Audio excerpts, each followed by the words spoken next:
Talk Radio. We're here with you every Friday evening at 7 p.m. Eastern, and Love Bay family, we're rising out of the ashes together. Our topic on this evening is the Delaware County Victim Assistance Center. Our co-host with us on tonight is Kerri Hardy, and our guest for the evening is Crystal WIRTZ. She is the prevention educator of Delaware County Victim Assistance Center. Listeners, if you have any questions or comments for our guest or co-host, you can email us at sufferinginsilencedv@gmail.com. You can also call or text 437-778-3299. If you have any resources that you would like to share with us on a national or local level from your country, your community, your faith organization, or local organizations, you can also email us at sufferinginsilencedv@gmail.com. And with that, Kerri, if you would greet our listeners on this evening. Hi, good evening. My name is Kerri Hardy. I am a women's advocate through writing. So I help women write and tell their stories, especially those that are trauma narratives, but the women have overcome these traumas. And of course, we're in a state of lifelong healing, but they're moving forward. I love telling stories like that. And my email, if you're interested in telling your story, my email is imagesattainable@gmail.com. So images spelled phonetically, and then attainable spelled phonetically @gmail.com. Thank you. Thank you so much. And Crystal, would you introduce yourself to our listeners and viewers on tonight? Of course. Well, thank you so much for having me. My name is Crystal WIRTZ. I am indeed the prevention educator at Delaware County Victim Assistance Center. I've been working there for a little under 2 years now, and I'm really excited to join today. Well, thank you. We're excited to have you on today. Listeners, as usual, we want to start with sharing some resources. First, we have the National Domestic Violence Hotline. The website is www.thehotline.org. Their phone number is 1-800-799-7233. We have Rape, Abuse, and Incest National Network, also known as RAIN. Their website is www.rainn.org. And then we have the National Suicide Prevention Lifeline. Their phone number is 1-800-273-8255. And with that, listeners, our topic on tonight, the Delaware County Victim Assistance Center. So, Crystal, my first question to you would be if you could tell us about the history and services of the organization, but also with that, if you could provide the contact information for your organization for any listeners who may want to take advantage of the services. Absolutely. The center itself is located in Delaware County, Pennsylvania, specifically Media. So kind of, I guess Media maybe would still be considered a suburb of Philadelphia, if you will. It's not too far away from Philly. But the center opened up in 1974, and at that time it was started by two female attorneys that really wanted to address certain needs in the county, specifically of sexual violence. So it started with that specific, like, that clientele in mind. And so anyone who was a victim of sexual assault, rape, or child sexual abuse, that was kind of like the main thing at the time that they were addressing. And then throughout the years, the agency added more staff, and then I would say maybe around 2000, the county came to them and said, would you be willing to add more services to your agency? And you really don't say no to the county when they address it. So they said yes. So then, and I should go back a little bit and say at the time we were known as Women Against Rape, or WAR for short. When the other services were added, it was Women Against Rape, but with the added other serious crimes. So not just sexual crimes, but crimes like robbery, homicide, arson, assault, other crimes like internet scams, stuff like that. That all got bundled together under the agency's umbrella. And then in the summer of 2021, after really extensive reaching out to the community and turning inward, trying to find a name that would better suit the organization, since we didn't just deal with sexual crimes anymore. That's when we were rebirthed as a Delaware County Victim Assistance Center. So the name is still quite new, but all the services are the same. So those are, first and foremost, free, and they're confidential. Okay. So all the clients that work with us, they know that whatever they share with us is going to be kept private, secured, not shared out. It's kind of basic confidentiality.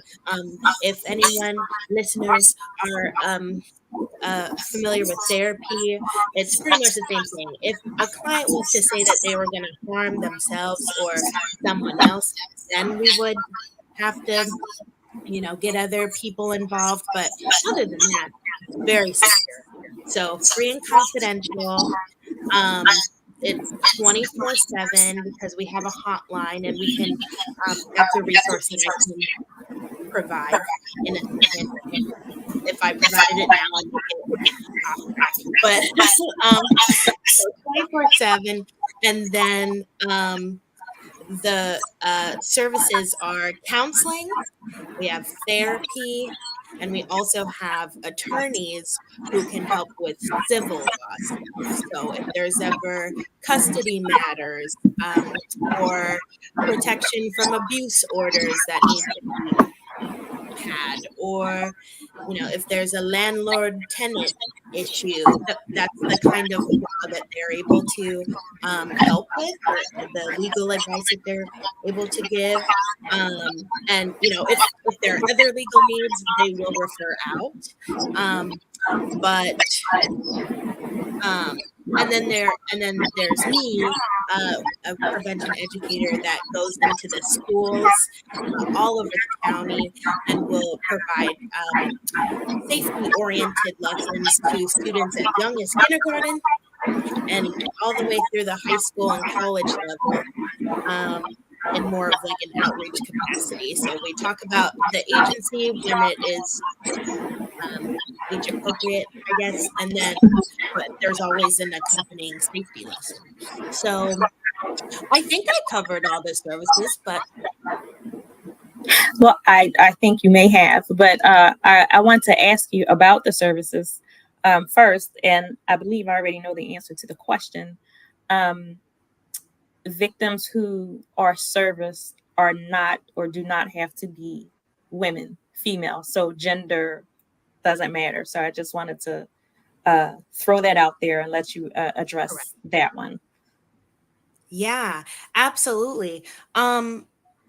Yeah, we service clients of all genders, all races, all ethnicities, all ages, right? I think that's one of the things that I I can tell you the youth are often surprised at, because they're like, oh, well, can only adults receive services? And Mhm. I have to go, unfortunately, no. We have clients as young as toddlers sometimes, and it's not necessarily always that they're the direct victim, but we also provide significant other services.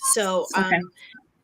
So not just to the direct victim, but also like any family members that maybe were like impacted or influenced by whatever the situation was. So Mhm. yeah, we help everyone, doesn't matter who you are.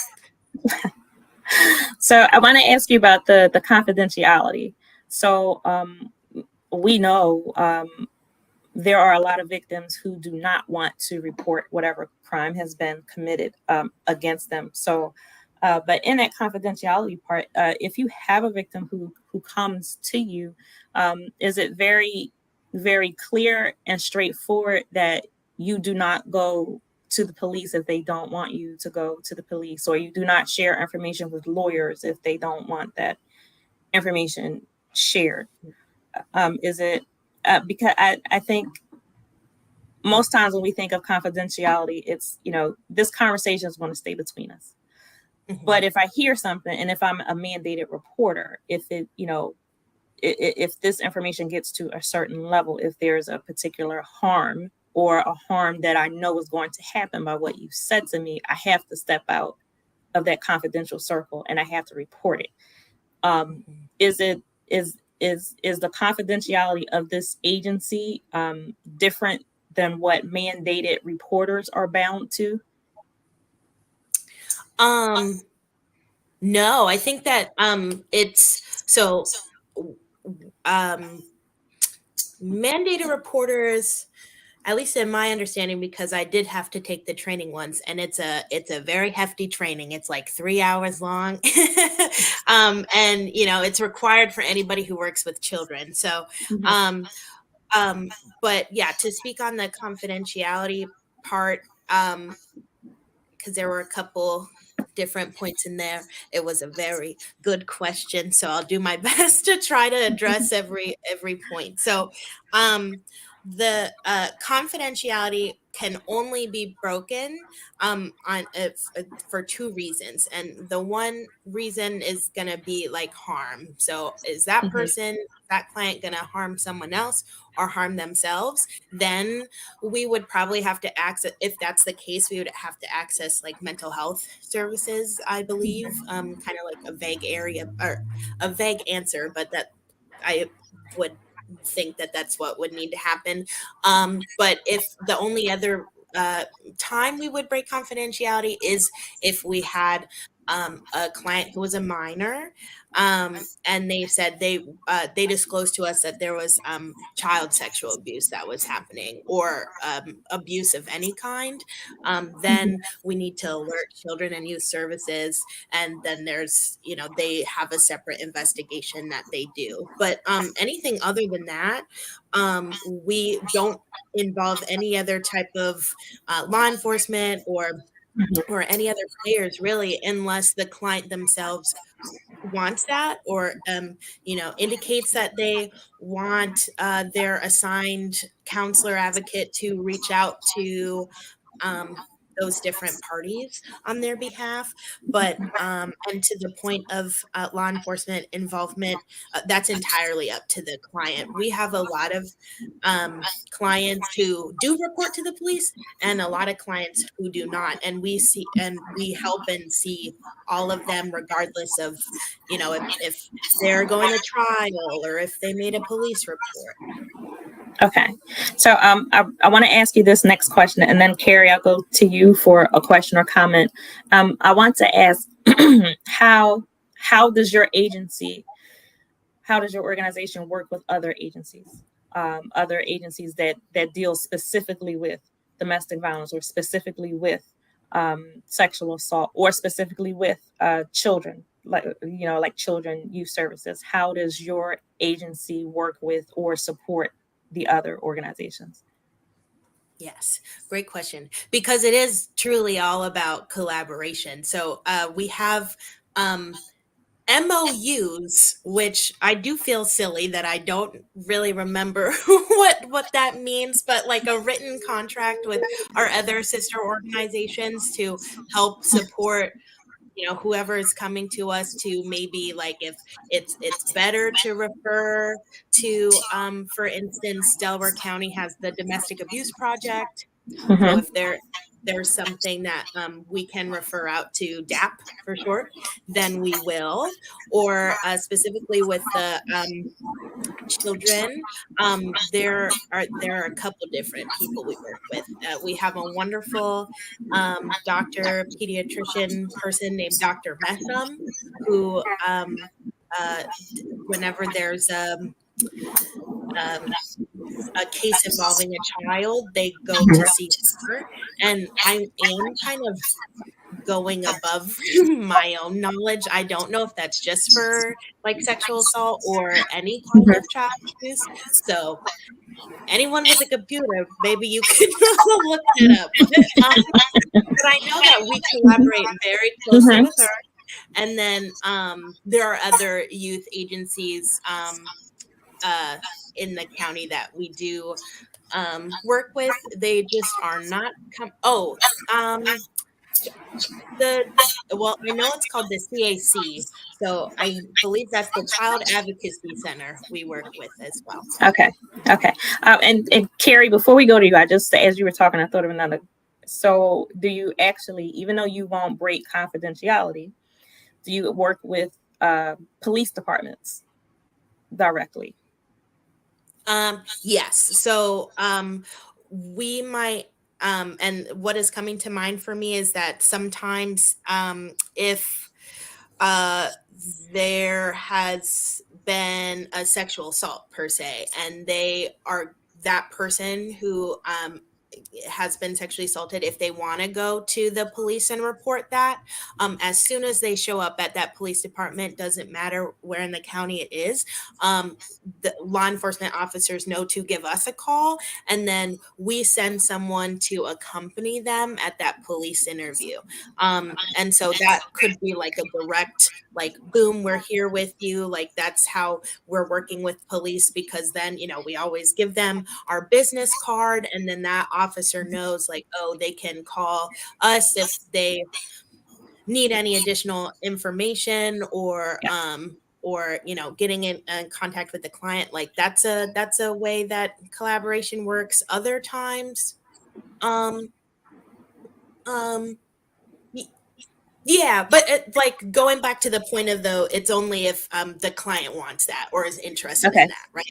So Awesome. it's we will do whatever we can to support the client, whatever they want. Okay. Thank you. Kerri? So, in regards to the mandated reporting, would you have any advice for a parent, specifically a mother, who wants to reach out and get help about perhaps some abuse that's going on in the home, but she's feeling like, if I reach out or try to connect myself with resources, are my children going to get taken away? Mhm. What advice would you give a parent who wants to reach out but is concerned about child removal? Wow, Kerri, that's a really good question. I'm gonna pause. I'm gonna think about it. Um, because I think that is very relevant when, in the conversation of parents who, or mothers who really want to get resources for their children, but are worried about either how the process looks, or if they disclose too much, will the children be Mhm. removed? um huh I guess just what advice, like, you don't, I mean, that's a huge topic, but I mean, I guess what advice would you give about first steps, or coming to a decision as to whether or not you should reach out to resources or authorities or something like that? mhm. Well, I think, well, so maybe I'll start where I do know, or information that I'm aware of. So I've only had two different experiences with having to mandate report something by either calling Childline is what is called, or you can fill out an online form too. And I can tell you that as when you are the one making the report, they do this thing where they will update you as the investigation either comes to an end, or like they give you a like this is what happened type of thing. And so I know that the first time I did it, the report came back unfounded, so that means that there wasn't enough information to like make it so that the children were removed from the home. So, and I believe that one it wasn't even like a parent was doing something. It was like a parent friend, like a guy friend who was maybe around, hadn't been around for a while. And I think if I was to guess or assume, that was probably why it came back unfounded, because during the investigation, they probably realized mom has already taken the proper precautions to not let her children be exposed to this, you know, entity again. So they're like, okay, everyone in the house is good.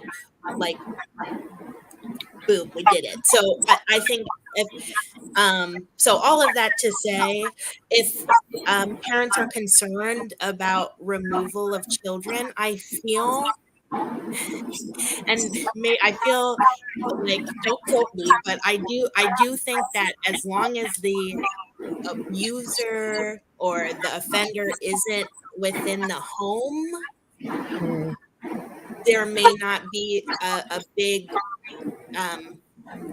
the like first step probably won't be removal. But that's a really good question, and I'm sorry if that I think I agree that it is a very, very good question. And I am going to try my very best to get a representative from Children and Youth Services to come and speak to us to address that issue specifically, because it is a real fear that parents, especially mothers, do have. They know that a particular situation is going on in their home. And if they reach out to get help, there is a real fear that children will be taken, which is why there are so many people who stay in the abusive situations that they're in, because they're afraid that they're going to lose their children. Having said that, I would advise anyone to do what you need to do to be safe, to keep yourself safe, and to keep your children safe. And if you can reach out for help, reach out for help.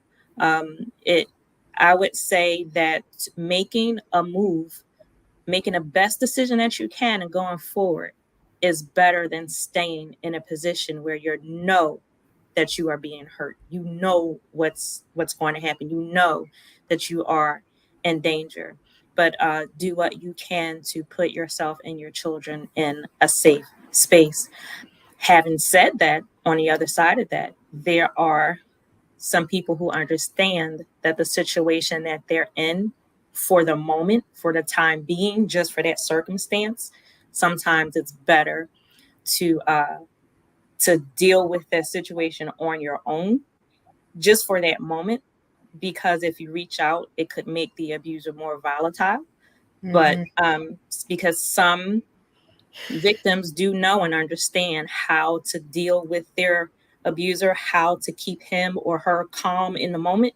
And so you do what you need to do in that moment.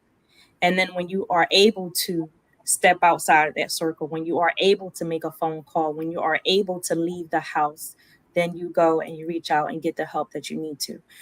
But again, bottom line, there is a real fear that individuals, that parents feel, or grandparents. I will lose my child, I will lose my grandchild, my niece or my nephew if I reach out for help.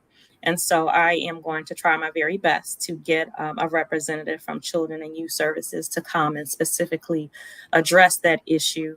And then unfortunately, there are some cases that are at the level where, yes, the child does need to be removed.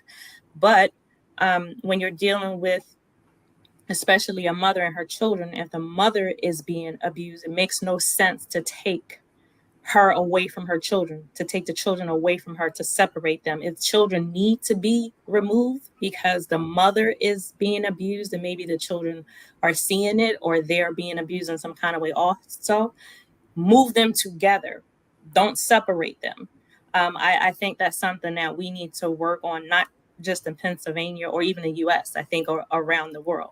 When you move the person who is being abused, or if you're moving children out of a household, the person who's coming to you saying, I need help, this is happening, you don't punish them further by separating them from their children.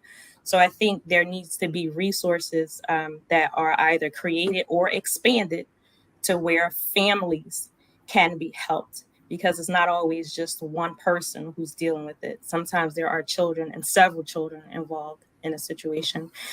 So again, I actually have a meeting next week with the Delaware County Task Force Prevention Task Force. So I will speak to the representative of Children and Youth Services and see if we can get her here or someone else. And that's actually an issue that we brought up in the task force meetings. How do we get the public to understand that, your children won't be just immediately taken away from you if you're reaching out to get help. But yeah, Kerri, that was an awesome question because it's an awesome point. So now, Crystal, I want to ask you, you mentioned, teaching elementary school kids all the way through college. I want to talk about the curriculum that you teach. Like, what are you actually teaching these children and young adults, and how hard or easy is it to do it, because you have such a vast age difference. It's totally different talking to a kindergartner, a middle schooler, a high schooler, and then our young people in college. So what is the curriculum that you put forward, and then how do you do it? Awesome. Yeah, I think definitely the curriculum when it's early elementary, so maybe that kindergarten to for third or fourth grade, is a lot about boundaries and saying no to touches that are unsafe. And we use, people may be familiar with good touch, bad touch, but we actually prefer to say safe and unsafe, because unfortunately sometimes bad touches feel good. So we said we're moving away from that language and going to differentiate what makes a touch safe and unsafe. So in kindergarten and first grade, it's a lot of singing a song called "This Is My Body," which talks about our private body parts belong just to us, and how if someone is maybe there is an unsafe touch that happens, or you ever feel uncomfortable, say no, get away, tell someone. So it's a lot of like, if you're ever curious or something is confusing or unsafe, tell a trusted adult. And so we really urge children to think about the trusted adults in their lives, whether that's in their families or at school or in the community. So we might make lists on the board of people you can go to help you out. So I would say that would be like earlier elementary school. That's the main curriculum. Like it's kind of talking about, well, we don't really, so sorry, in fourth grade, and every school is different. They can really decide what they want their students to be learning, and so they also have a say, whoever our contact is at that school. But typically in fourth grade, if we're going to an elementary school that has seen us since kindergarten or first grade, that's the year that we define child sexual abuse for them. And I was just at an elementary school this week, and I had to chuckle to myself, of course, but a student said, "Oh my gosh, why are you talking to kids about this?" And I and I understand. And I tried to liken it to how they have to do all those drills at school, like with fire drills and lockdown Mhm. drills. It's not to scare them, but to prepare them in the case of it. So that's what I tried my best to explain, that it's just so that they can see signs, or if a friend ever comes to them and says, I'm being touched inappropriately, how, like, if they don't remember anything else, like, find a trusted adult that you can talk to about that. So that's kind of early elementary school. Then we move into internet safety, because the way that technology it's constantly advancing, and children are exposed to a lot of things Yes. online. So fifth grade, sixth grade, that could be more internet safety.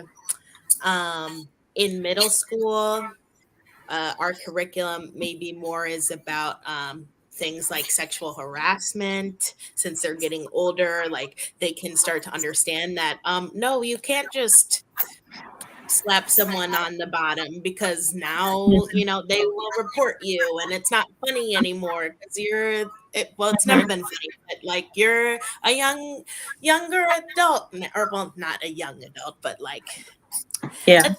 a teenager, you're getting older. So sexual harassment, peer pressure, healthy relationships, those are all the content at the middle school level.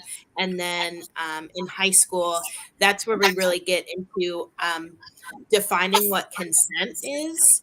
And so it's not really sex ed, but it's consent surrounding, like, in relationships, or consensual sex is what we talk about, including the sexual assault laws in Pennsylvania, so that they know, like, what those charges look like.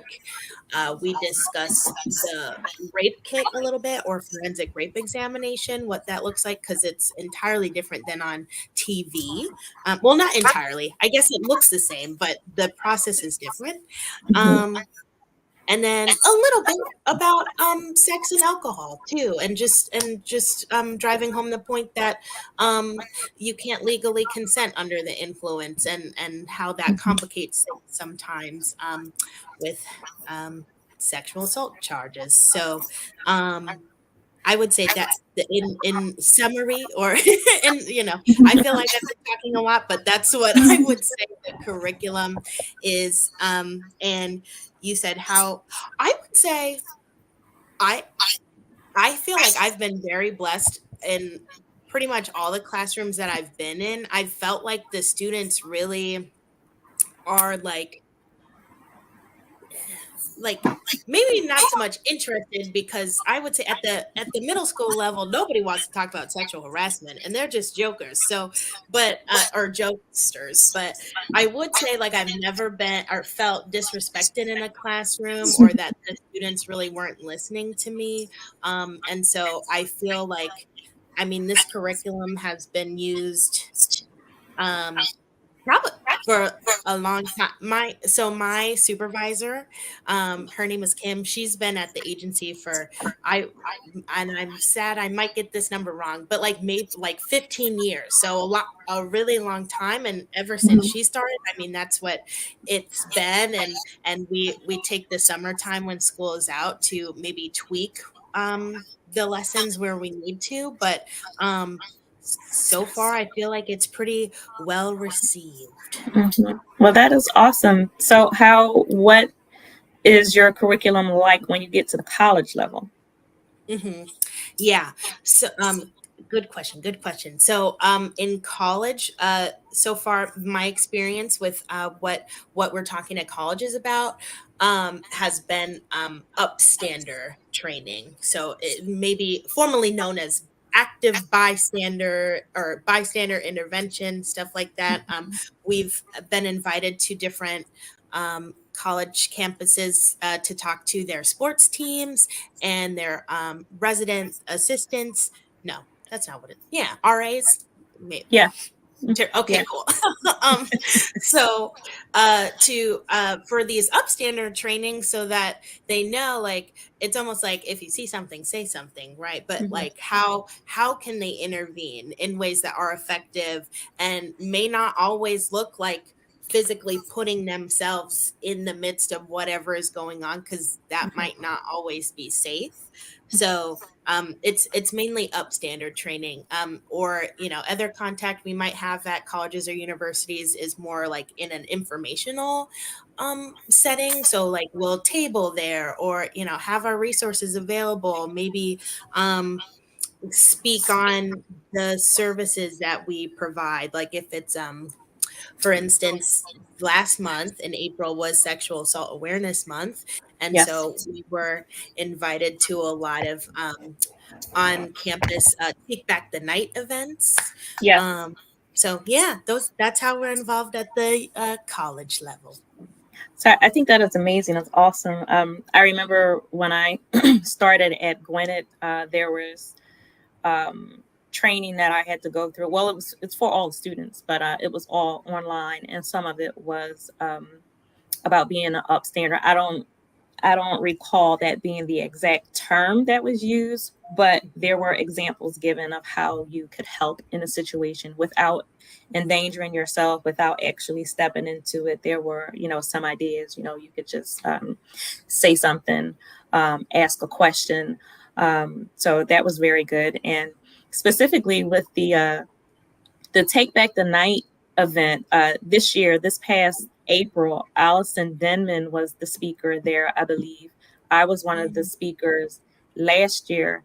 And being there on campus, one of the things that was really, it was surprising in a good way.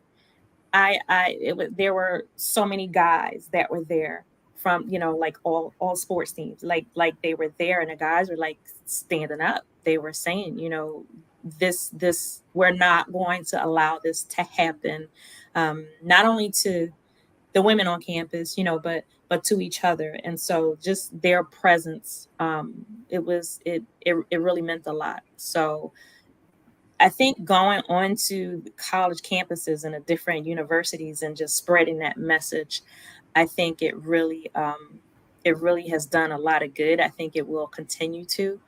But again, just to see the guys, the young men that were there, just their presence said, this is a serious issue, and we're not going to leave the women, the females, to handle this and deal with it on their own. That's a great thing. That's just awesome. Kerri, do you have a question or a comment? I was just going to say, I really love how you're teaching young people, especially starting at the middle school age, Mhm. that what healthy or non-abusive relationships look like, because a lot of times, especially in that stage of development, you're just kind of mirroring what you've seen. And if you haven't seen anything else, and if you're in middle school or high school, you have a significant other, a boyfriend that acts like he's entitled to your body, and that's what your mother's boyfriend does. That's what you've always seen. Oh, that's normal.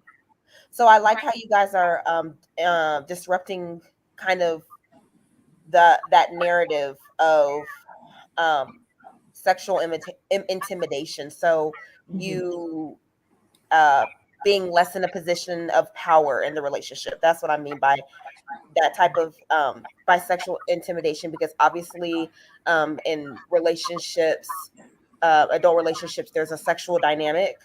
And so when someone is the lesser or put on that lesser platform, that's like not okay.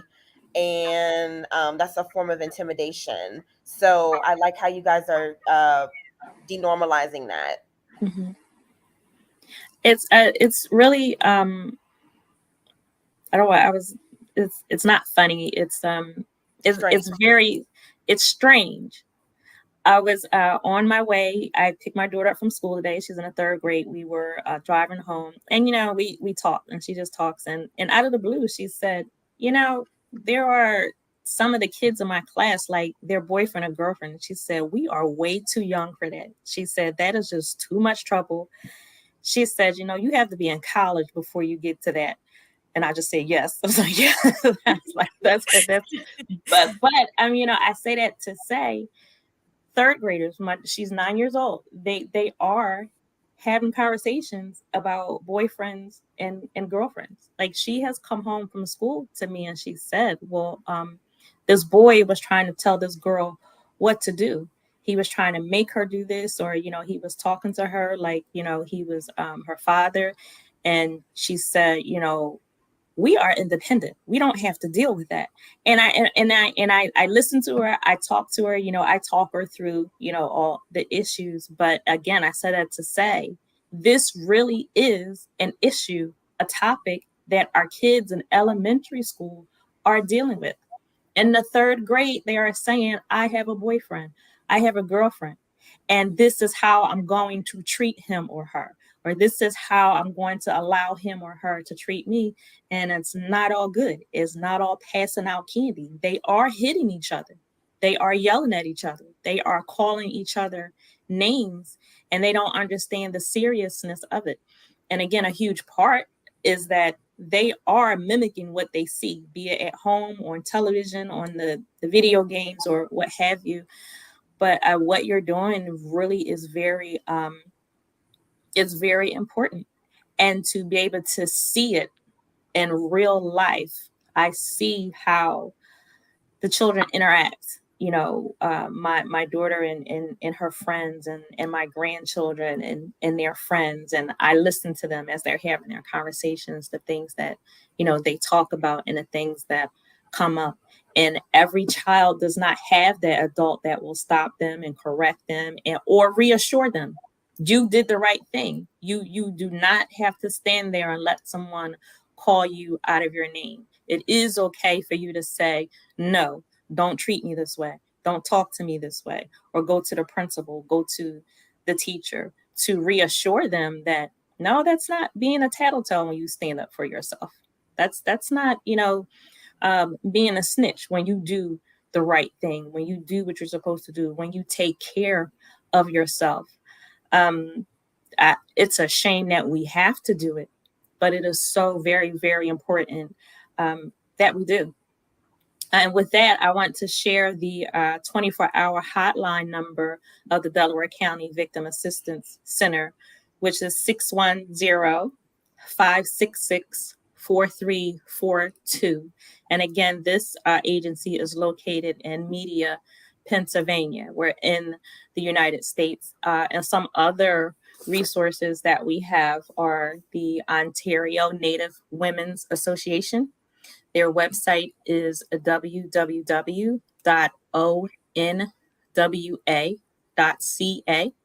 Their phone number is 800-667-0816.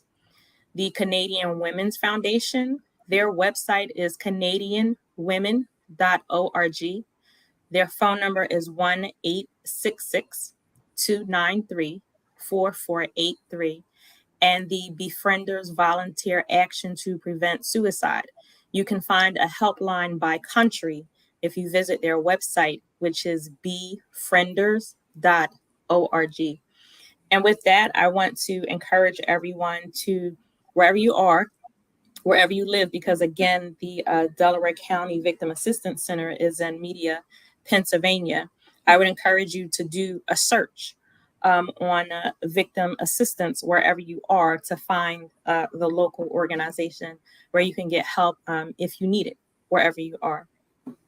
And with that, Crystal, I want to ask you, when anyone reaches out for any type of assistance, or they need to take advantage of or use your resources, does it have to be a recent crime? Can it be something that, happened maybe some time ago, but just now the victim wants to come forward, maybe not even to report what happened, but to get some kind of help and assistance for themselves. If they've finally gotten the courage to speak up and to make whatever move they need for themselves. Does it have to be something that has happened recently, or can it be something that was in the past?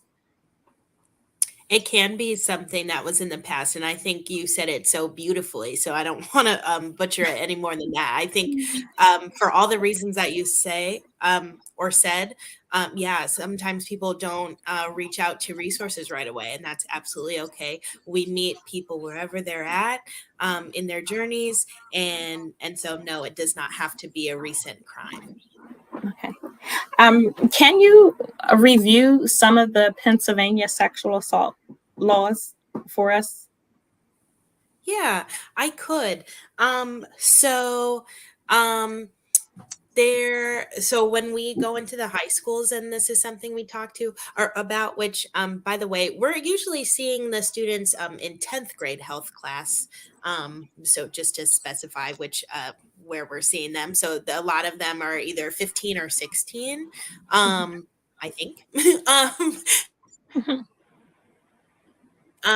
But so we talk about the different charges in Pennsylvania so that they can get a little bit of an idea. So in Pennsylvania, rape is legally defined as vaginal sexual intercourse with a person, and the main component there is that there's forcible compulsion, which doesn't necessarily always mean physical force.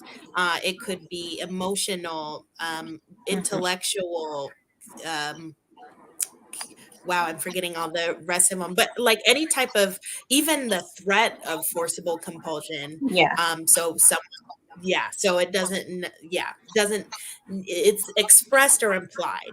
And so those are the two major components for it to be the rape charge in Pennsylvania. Other times it would be rape as if someone is unconscious or unaware that sexual intercourse is happening, if they were provided with a substance, so drug or alcohol facilitated rape would be categorized under that. And then anytime someone is under the age of 13, even with consent, that would still be rape.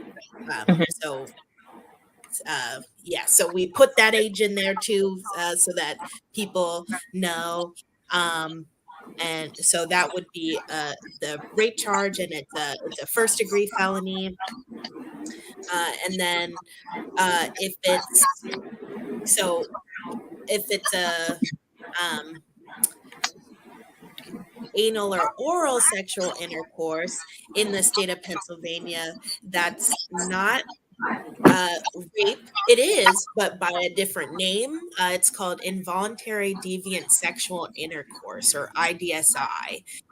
So same components of rape, just a different name. And then we explore that to be charged. Oh, and that's also a first degree felony. But to be charged with sexual assault, that's typically a second degree felony, and it's a huge umbrella. Like sexual assault, it's kind of, I think, vague for a reason. It's any unwanted vaginal, anal, oral contact that or unwanted, right? That's their main. It wasn't wanted, so that's sexual assault. And then we do cover what statutory sexual assault is, which in Pennsylvania could be brought up with the charge of statutory sexual assault. The big thing there is the age difference. So if someone is at least 13, but under 16 years of age, they can't be with someone 4 or more years older than them, or rather, if I'm saying that from the perspective of an older person, like a 19-year-old can't be with a 15-year-old, an 18-year-old can't be with a 14-year-old, and a 17-year-old can't be with a 13-year-old because the state of Pennsylvania decided in some room somewhere that 4 years was too big of an age gap. So it's 4 years or older. But once someone turns 16, then they kind of age out of statutory, like whoever is, like, I get asked all the time, wait, Miss Crystal, does that mean that a 20-year-old could be with a 16-year-old? And I always look at them like, so would that be the healthiest thing? No. But would the 20-year-old be charged with statutory sexual assault? No. But they could get that 20-year-old on other charges like corruption of a minor, since that 16-year-old isn't legally an adult yet. So those are the charges that we talk about in 10th grade. So, and then I know we're in Pennsylvania, but do charges vary greatly from state to state? Like so that's one question. Do the charges vary greatly? And then my second question would be, are there any laws on a national level that every state has to go by? These are good questions, and maybe my colleague that you'll have on later in the summer on your show will be able to answer those. I'm gonna assume they don't vary that greatly, but we do encourage the students that see us, like, hey, if you're ever, because Pennsylvania, many states are surrounding it, right? Where people go to New York or New Jersey or Delaware. So we always encourage them to, like, if they ever, if they're thinking about college, if they go somewhere else, maybe brush up on what the laws are in that state so that But yes, to be truthful with you, I don't know how much they vary. I think maybe the only federal one that I know of that is like clear across the board is that you can't legally consent under the influence. That's the only one I know, unfortunately. Okay. I think there's a federal law against incest. Especially with marriage. Now I would have to Google that in regards to like distant cousins, but I think that there is a federal law against like brother and sister, dad and like I think there's federal law covering incest. Okay. So, Kerri, do you have another question or comment? I was just gonna say I love how you're teaching young people about consent, defining consent. Because I think that sometimes it's hard to tell, like, especially when you're a teenager, you're just, after it happens, you're like, what just happened? Did I say yes? Did I really want it? It's so confusing. And, you may not want to talk to an adult in your family about it. So I think that that's great. And they can kind of get answers without having to ask, and, letting them know that, sex shouldn't be a form of appeasement or sedation. So sedation. So should never serve as that. So I love that you're teaching teenagers that. That's awesome. Thank you. And to that point too, wait, I would love to insert another cool little thing about confidentiality, because Kerri, you had mentioned like how maybe awkward or uncomfortable that conversation would be with a student's parent if something happened to them, or they were questioning if they really consented to something. One of the things that I know, because remembering from when we were defining confidentiality earlier, we would only have to get parents involved if a minor said they had been a victim of child sexual abuse. But if there's something like at the high school level where two sophomores, one touched the other in an unwanted, non-consensual way, and they disclosed to me, like, let's say I'm done with my presentation, and a student walked up to me and said, so this happened to me. As long as that person is a peer, we could actually get them services without having to alert the parents at all. And I'm not saying that that works for everybody, but if there's a student that is really concerned about their parent finding out, their parent wouldn't need to find out. Mhm. Well, thank you. Thank you for that. We are just under the hour. I want to ask you just one last question. I know I always think all my questions are simple sometimes, but really, I just want to ask you, why do you do what you do?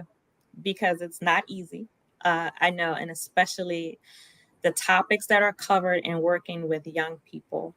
So I just want to ask you simply, why do you do what you do? Wow. If that's not the biggest question ever. No, I mean, to give maybe a little bit more background about me, like I have a bachelor's degree in social work. So I always knew that I wanted to help people or be in a profession where, it would be human service related. And so I do what I do. I was able to find this job, and so happy to have it, because it's like it's giving me a balance that I need. Like I don't have any direct clients myself, so I wouldn't really categorize myself as having like clinician burnout from having to constantly work with people through trauma and all that stuff. So that's not the side of the work that I get to see, but I am almost like re-energized by the youth and just talking with them, having school appropriate conversations about different things that maybe they're experiencing, and they do bring me a lot of joy, and I would say that's what fuels me, being in classes with them in a way where, like, after that 30 or 45-minute lesson is done, I can say see ya, and like it's not like, like I'm a classroom teacher that sees them every day, but so that's why I do what I do, because I believe so wholeheartedly in prevention, and that, like, if we teach them self-esteem, if we teach them boundaries, hopefully that will help them in the long run. Yeah. Well, I am grateful for you doing what you do. Even just the last portion we were just discussing, teenagers being able to get help that they need, even if they don't want to share that information with their parents. I think that's an awesome thing. I would rather see teenagers getting help quietly than to see them suffer silently and to see them continue to be abused because they're not opening up, or to see them hurt themselves, harm themselves, or kill themselves because they didn't reach out to get help, or they didn't have help that was available to them. So I appreciate everything that you do. It's sad that it's needed, but it is needed. So I'm glad that it's there.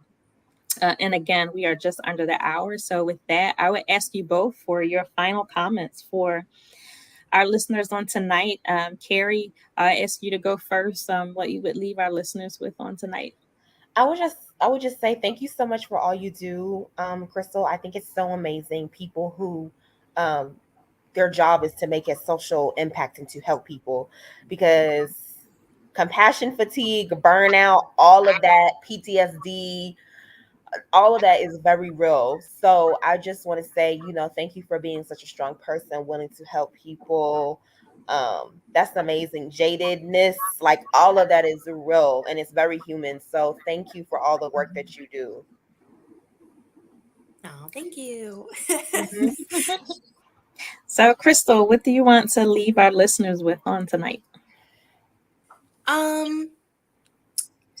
I think maybe my last little thought would be something along the lines of If there are any listeners who have experienced anything along the topics of what Minister Tia's radio show is about, or this this episode has been about, that there are people out there who want to get you help, want to see you through your healing journey, and that someone will believe you when you are ready to speak. Thank you so much. So again, listeners, the 24-hour hotline number for the Delaware County Victim Assistance Center is 610-566-4342. And I would encourage you to search for the equivalent organization where you live if you need to make need of these services. Listeners, if you want to catch up on previous episodes from the program, you can visit our YouTube channel, Suffering in Silence DV. We want to thank you for joining Suffering in Silence with Minister Tia on Love Bay Afrobeat Music Talk Radio. We're here with you every Friday evening at 7 p.m. Eastern. And Love Bay, we want you to remember that we are rising out of the ashes together. Good evening.